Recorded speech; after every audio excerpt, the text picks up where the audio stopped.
Hey everyone, welcome to this explainer. I am thrilled to have you here today. We're going to be decoding the complex and honestly often hidden machinery of government administration. And we're going to do it by looking at just one single piece of paper. Have you ever wondered how massive government structures actually communicate? Like how a decision at the highest levels actually translates into boots-on-the-ground action? Well, it doesn't happen by magic. It happens through highly structured, standardized documents. Today, we're going to unpack a real-world official appointment order to see exactly how this bureaucratic engine runs. Okay, let's dive into this using a strict deconstruction model.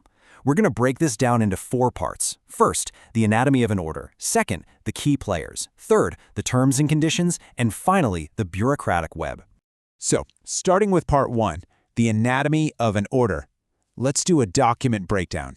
Take a look at the full document we're analyzing today. At first glance, you'll immediately notice its dense, formal layout. There's absolutely no wasted space here, no conversational fluff. Every single line, from the file number at the top left to the stamps and signatures at the bottom right, serves a very specific administrative purpose. What we have here is an office memorandum from the Government of India dated July 23, 2026. It is quite literally the physical manifestation of administrative power. Now, if we focus on the top header, we can actually track the geographical and hierarchical journey of this command. The origin is the Department of Personnel and Training, specifically the Office of the Establishment Officer in New Delhi. You can think of that as the central nervous system of Indian bureaucracy. And its destination, the Chief Secretary of the Government of Bihar, located in Patna. So right away, we see this isn't just a casual internal memo. This is a direct directive traveling straight from the central federal government in New Delhi all the way down to a state government level. Moving right along to Section 2, the key players. Who exactly is involved? Now, what's really interesting about this is how precise it has to be. Because a document like this exists to command human beings, it relies on extreme precision to identify the individuals involved. We aren't just moving chess pieces around here. These are specific high-level roles. The appointee is Shri Prashanth Kumar CH. Notice that bracketed text right after his name, IAS BH 2015.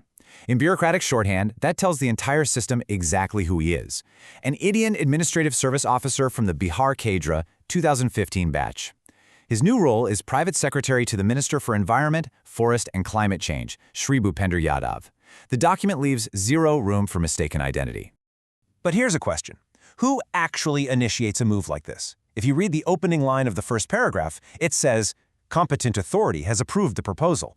This is just a brilliant piece of classic bureaucratic jargon. The document deliberately doesn't name a specific person who made the decision. Instead, it isolates the ultimate, unnamed institutional power driving the action.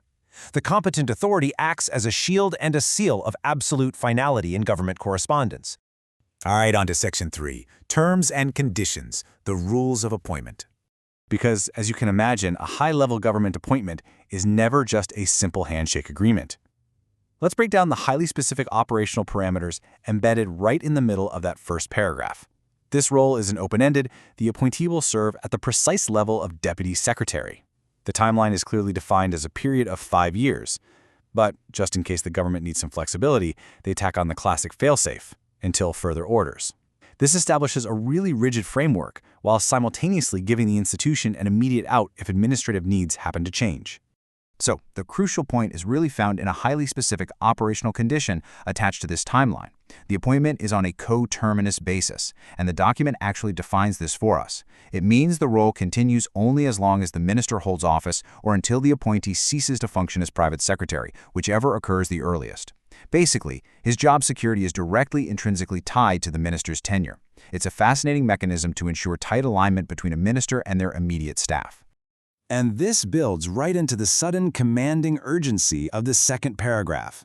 Notice how it brilliantly contrasts the traditionally polite bureaucratic word kindly with the absolute uncompromising demand for immediate action.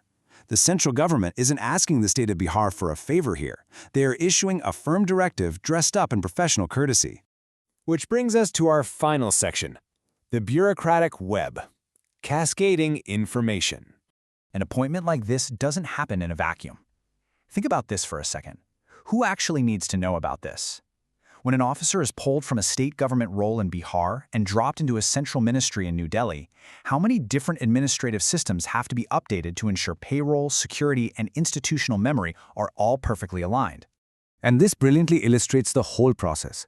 Just to make this one single appointment official, look at the sheer scale of notification required at the bottom of the memorandum. It's a 5-point copy list.